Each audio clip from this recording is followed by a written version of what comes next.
From Canadian Food Focus, this is Ask a Farmer. I'm your host, Clinton Monchuk, a Saskatchewan farmer. In this podcast, we talk to food experts to answer your questions about your food.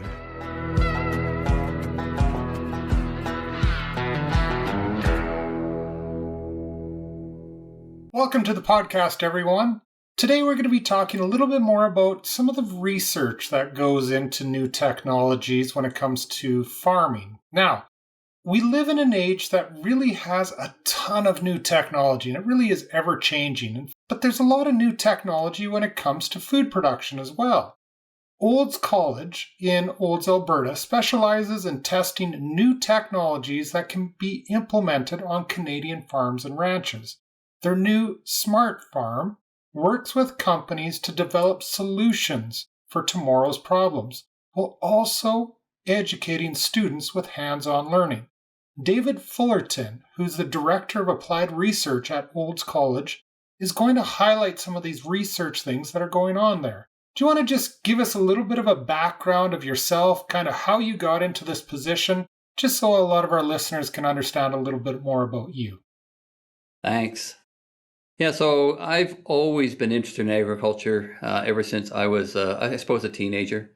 Not from a farming background myself. My parents were teachers, but certainly the family on both sides have agriculture in their system at some point in the ancestry. So I'm originally from Nova Scotia, and sometime in my teenage years, I determined that I was going to either buy a farm or work in the agricultural world. I went to school at the Nova Scotia Agricultural College and ultimately chose University of Alberta, where I did a master's degree in agricultural economics with a focus on rural development. And in 2022, I applied for and received the position here at Olds College in Alberta. And that's where we have been, my wife and I, living here in Olds. And enjoying the Western lifestyle again, and certainly the small town atmosphere. So my role here at the college as the director, I sort of took over from Joy Agnew, who's now the VP of Research here at Olds College. I took over her role to manage the research enterprise at Olds College, which is called the Olds College Center for Innovation, where we've got a team of 40 plus researchers, whether they're managers, research technicians, research scientists, and all in support of agricultural research at an applied level for Western Canadian agriculture. Can you give us maybe for everybody listening, just a general overview of what the Smart Farm is at Olds College, and what are some of the plans for some of your accomplishments as you guys move forward? Certainly. So the Smart Farm initiative itself started in 2018 with the new 5-year strategic plan of the college to try to transform the existing farm of about 1,800 acres, transform it into an applied research venue, a showcase venue for ag technology, to try to support the industry in adopting them and adapting them to what the growing conditions are here in central Alberta. So the initiative started with a launch of 110 acres, which we call Field 1516, very imaginative field name, to start out with data collection and data analysis and all these types of activities to try to make sense of the growing conditions in that field and how can we change them to apply the technologies and new farming ways, perhaps, in a way that's easily understood and easily demonstrable. So that's the college campus farm. We say is about 1,800 acres. Since then, over the last 6 years, we've been donated some land in different locations, and so we're now about 3,600 acres, 6 different geographic locations, 5 of them here in Alberta, and then we are also located with 800 acres in Craik, Saskatchewan, which is our new Smart Farm in Saskatchewan, where it's on donated land, where we're trying to apply the same learnings that we have done here into a different growing conditions, different environment there. But the intent of it is always to hyper focus on accelerating progress and innovation in support of the ag industry in Western Canada, particularly.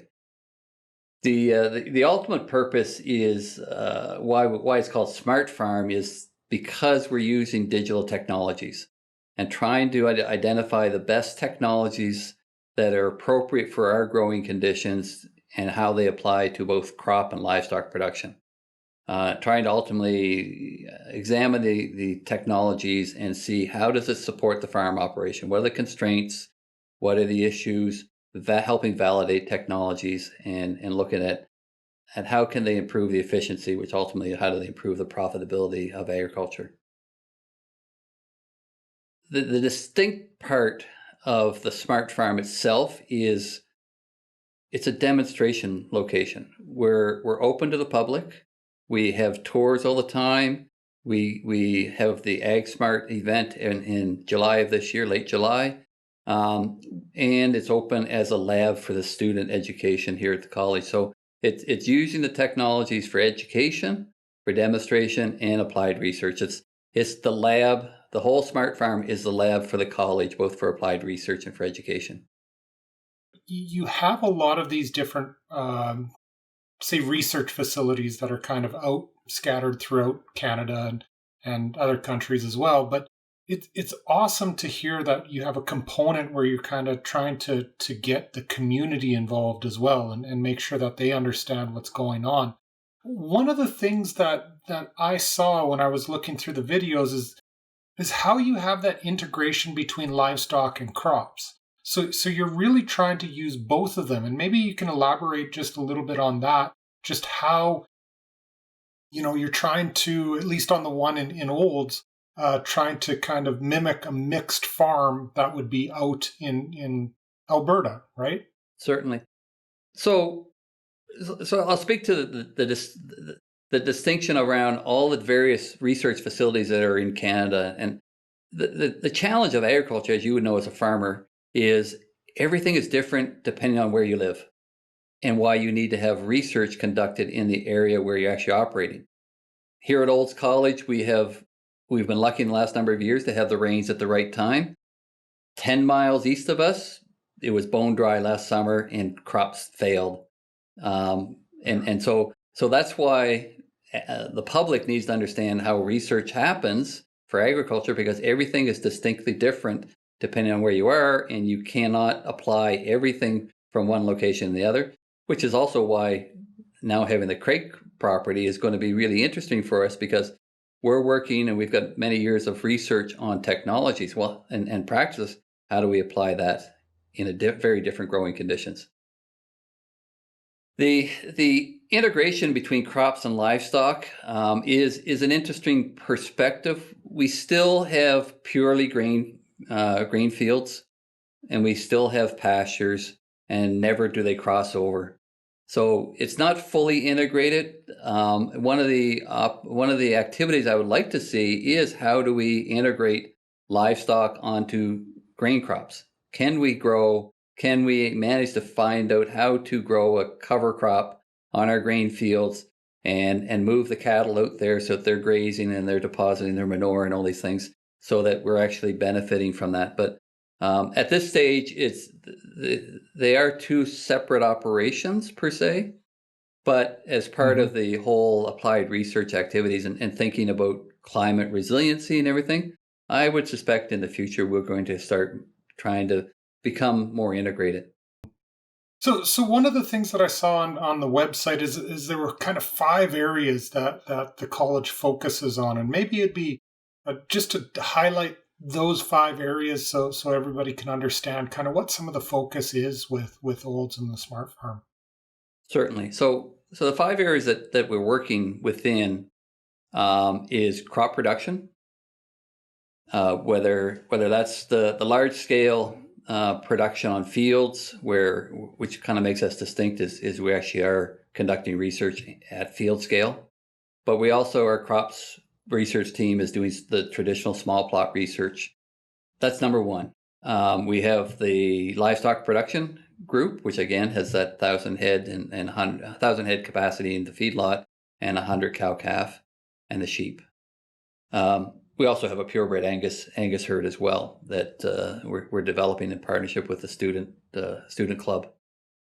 We're working in the environmental stewardship world, primarily at this stage around water management issues, looking at agricultural change, climate change management practices through the water and other environmental stewardship practices.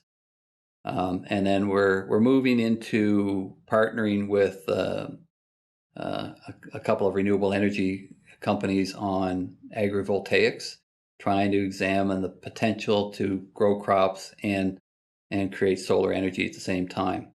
And that's a relatively new activity, sort of just at the initial stages of development. We're also in partnership with the Field Crop Development Center, who is a cereal breeding facility in Lacombe, and that focus there is on barley variety development, triticale variety development.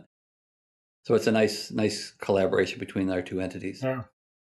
And then the last one, the fifth one, is sort of what we're known for, is the smart technology, smart integration. So that's probably our largest group, and it's where we've developed the farthest in terms of growth of activities. And that's the Smart Ag Applied Research Group, where we're taking all the technologies that are out there that people want us to examine and understanding how that can be applied. What are the challenges? What are the accuracy? What's the functionality of all these various technologies, and how do farmers apply those to become more productive and more efficient? And that's a whole growth area, and particularly because of the reliance on data. When you have technologies, and certainly within the livestock group, we've got some technologies, massive amounts of data that you've got to process to collect and manage and process and make it understood. And I think that's one of the biggest challenges for farmers is their machines are collecting data all the time. What do you do with it? What's it telling me? And so helping with that stream of information and data, and help you make evidence-based decisions. So with that, and you kind of highlighted a few of those different partners that you collaborate with, do you feel on the smart farm side there's even more companies or associations that want to collaborate with you because of this new technology? And you kind of called it out there that there's a lot of information that's out there, and for me as a farmer, it's kind of tough to decipher what would make sense, what's beneficial, and what's not. We're regularly, daily, seeing sometimes getting companies coming to us and want to know more about what we can do with them and their new ideas or their technologies to validate them. We're not into fundamental research. We're into applied research to help validate and evaluate technologies and see how that can be used to improve the productivity of enterprises. So we collect data all the time and statistics for reporting purposes, but I think the number is we've worked with about 380 different organizations since 2018. Wow. Anywhere from 75 to 85, 90 groups a year at this stage on research projects. Our reputation has been enhanced over the years, and that people are now knowing to come to us. But our real mandate is to support SMEs in the development and enhancement of their technology, validation of it, that then the farmers can pick up those technologies. Obviously, you're getting, you mentioned the small and medium enterprises, SMEs, but you're getting a lot of different people that are coming to your door saying, we want to do research with you, again, for the validation to bring back to the farmers to say, hey, like, this has been vetted. We know it's going to work on your farm, so you can try it out. So we'll work with anyone, and that's one of the fundamental items that we want to tell people is, and we want to be seen to be a third-party validator, and so people will come to us, and based on what we're doing, they can trust our information. This brings us to the part of the podcast where it is the fun farm fact. Did you know that based on an RBC study in 2022, a new generation of agriculture technologies could help cut potential 2050 emissions from Canada's agriculture sector by up to 40%? This would be on top of the already low net emissions reported in data due to farming practices that have already been implemented. And I think this kind of gets in maybe to the next area, David, that we're going to be talking about, just on some of the applied technology that we can actually bring. Trying to help everybody else understand what some of these new technologies could be and just how we can do better going forward. A lot of the technologies that we're working with, for the most part, are aimed at productivity. And farmers, as business people, have to make a dollar. They're not going to stay in business long if they don't make a profit. So if we can work with them to assist them to become more productive and more efficient, whether that's increasing their yields without increasing their costs, or saving money through a better, more efficient practice, then we've done our job. But at the same time is the industry is also, as you said, being mandated and encouraged to reduce its emissions of greenhouse gases. But certainly we have to recognize that yes, farming practices do emit greenhouse gases as a regular practice. And so what can we do as applied research individuals? Also examine the opportunities for environmentally more sustainable practices and help the industry reduce their emissions footprint over time. So we're at the stage of development of our smart farm and all the research that goes on, where we feel that we're ready to work on some greenhouse gas projects. So we're working with a number of granting agencies trying to identify opportunities where we can buy the technologies to allow us to measure emissions and then put forward projects that are going to examine how these various farming practices are emitting greenhouse gases. But we need assistance through the industry questions. What does industry want us to do? What are the real questions? Because that's what we do. We work with industry to address their issues. So we need to have lots of consultations with industry to understand what their needs are and see how we can conduct research. Once we have that understanding, we'll make applications to try to match dollars, whether it's from an industry association or business or whatever, to try to maximize the amount of activities we can do. But a lot of this new research costs money. So we're fortunate now at a stage 5 years into our smart farm development where we've received grants over time and we've bought lots of equipment for analysis and all these things. But certainly the greenhouse gas side is new to us, and we're just ramping up our activities where we've got some equipment that can monitor greenhouse gas emissions from soil on a real-time basis called the LICOR system. Which is coming out of Nova Scotia, I believe. But that only does a small amount of activity, or a small amount of research, because of the scale of what it is. So we need many more of those things so we can expand it away from one small plot to large amounts, and that costs a lot of money. So we're fortunate that we're in partnership with other universities and colleges where we're applying for large grants. If we get them, we can scale up our activities. But what we're trying to do is, in this case, it's around nutrient management practices, using the coated fertilizers, applying the right rate, the right time, and the right source at the right place. And how do farmers actually apply those things, and what are the results back from it? Farmers know a lot of good practices, but how can they demonstrate to the various regulatory agencies and so on, or the public even, to say what we're doing or what we're adjusting to is having this impact, X impact on greenhouse gas emissions. Therefore, we're moving in the right direction. and at the same time, the farmer is still making the profit that they need to continue their business and help it grow and succeed.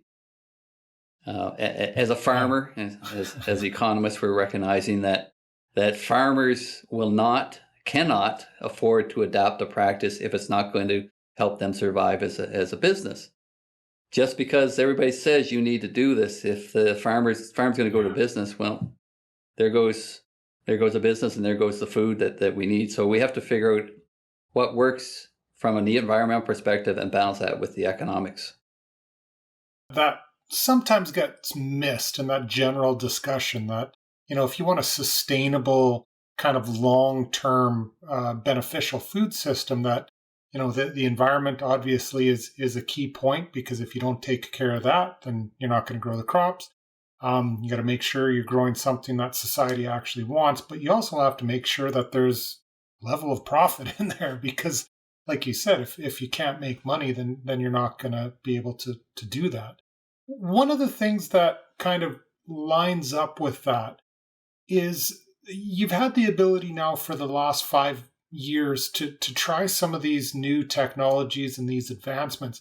Is there any kind of advancement or a solution that farmers or ranchers have been looking for that you've actually done some work on that you can say, you know what, this one's kind of a game changer. We feel this is going to influence farmers going forward. I don't know if you can tell that. I don't know if it's proprietary or not, but I think for me as a farmer, I think it'd be super interesting to understand. And I think for consumers as well, just to know what's coming out in the future.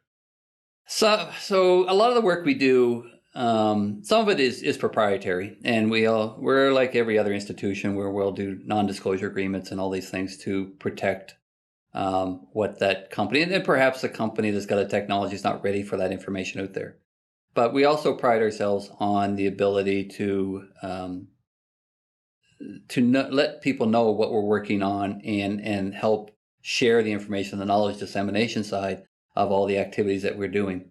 So is there something I could talk about right now? There's already existing technologies that we've evaluated. There's an interesting soil probe called Crystal Labs out of Quebec that they wanted us a couple of years ago to evaluate in the conditions that we have. Basically, take the probe, shove it into the ground, and it gives you a real-time measurement of nutrients. So no longer do you have to take a soil sample, ship it off to a lab, and wait 10 days, 30 days to get the results back and see what the nutrient levels of your soil is. It basically shove it in the ground. In real time, it'll tell you you've got X amount of nitrogen in the soil. Wow. Really interesting technology. And it's for sale. People can use it. It's a prescription-based tool that allows you to go onto your farm and sample it to sort of see where you're at. That's a real technology that was developed out of Quebec. They wanted us to make use of it here and see how it works. So we did 2 years worth of work with them and sent the data back. They modified their algorithms trying to make it appropriate for here. To me, that's a great tool for a farmer who perhaps growing they did sampling and now conditions have changed. Well, so they could immediately just go out there, do some sampling across their fields to sort of see how that fits, and then adjust their practices accordingly. Perhaps they need to put more nitrogen on, or so on. That's to me a really good example of the type of work we've done and how that can apply. We're doing some work now with 2 different companies. One was Sporonado, and one is it's a company out of Australia that both measure spores in the air for disease.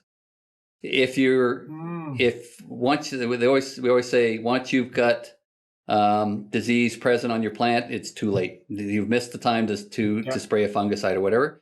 What these technologies do is they're capturing spores that are blowing through the air. You can take a look with Sporonado. It quantifies the amount.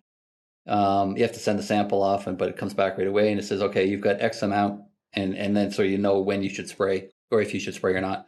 The other one, so the company's called BioScout, and it It does it in real time, telling you what the pressure is, how much, and what the actual disease is.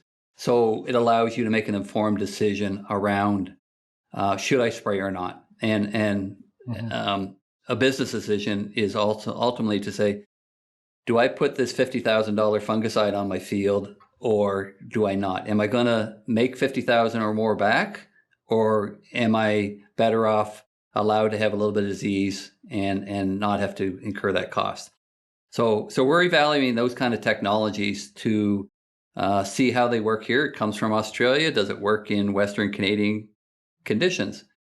So I was just going to say some of the other work we're doing, which a lot of people would sort of recognize immediately, is around drone work, and the applications of drones for disease monitoring, for soil evaluation, comparing that with satellites and all these kind of things. We're doing a lot of work in that area to collect data and evaluate really how does a farmer use drone information, and how do they use satellite tell you if a disease is present in your field? Well, again, it's too late. You fly a drone over on a regular basis and maybe you could start seeing it, or you could use different image capabilities and sort of know what it should look like on the drone image of disease or fertility or hail or other things. So we're trying to apply all those kind of different technologies that people wouldn't think of. Well, that's not farming. Well, yes, it is. So do you feel, so we talked a lot about how some of these different technologies and some of the research going on kind of feeds back to the farmers. Do you see some of this research feeding back to consumers? Is there anything that you feel that you can kind of pinpoint and say, you know what, consumers are going to benefit from this, and this is something good then that farmers and ranchers going to implement? Yeah, we don't directly do consumer-based research.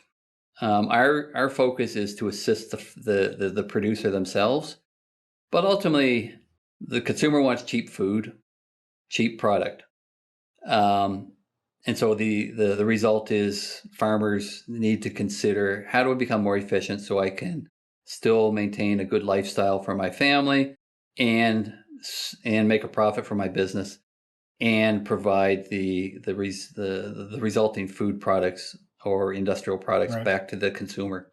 So we're focused around supporting the industry. If we can do right by the industry to meet their needs, that's going to benefit ultimately the consumer in the long run. The fact of the farm community is becoming obligated to address environmental issues because that's what the public wants. I think farmers understand environmental sustainability. They're looking at the legacy of passing on the land to the next generation, whether it's in their family or not. They don't want to ruin things. But at the same time, you have to recognize that perhaps the consumer doesn't understand that. And so whatever practices we can do to support them to get the message across and help them perhaps improve their practices to address that specific issue is going to benefit the consumer in the long run. It's a challenge, and I think it's ultimately a role of the farming community themselves to continually get the message across to the consumer of what they're doing is not because somebody's told them to do it, but it's because it's the right thing to do for themselves and the right thing to do to try to feed the world. And that's one of the right in our strategic plan is to talk about that the ag industry around the world has to feed 9 million people by 2050. And we're trying to figure out how to do that. And that's what the farming community wants to do too. Awesome. So I want to say thank you very much for taking the time to be on the podcast, David. This was really interesting. I think we got a lot of insight into the smart farm and Olds College in general. So thank you very much. And we look forward to having you again sometime. Oh, thank you very much. Very pleased to discuss what we're doing and have a great conversation on the ag industry and technology integration.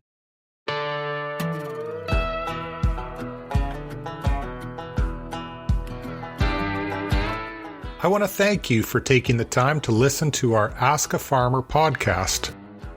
We at Canadian Food Focus value the input from our listeners and ask that you share the podcast with your friends and family. Remember, this is a two-way street, so we seek your input for future segments that are of interest to you about food and farming. To do this, please click on the Ask Us icon at the top of our website, CanadianFoodFocus.org. While you're there, feel free to follow our numerous social media links and sign up for our newsletter. This segment was produced and edited by Angela Larson, research and writing by Dorothy Long and Penny Eaton, music by Andy Elson. I'm your host, Clinton Monchuk, and from all of us at Canadian Food Focus, we wish you good health and great eats.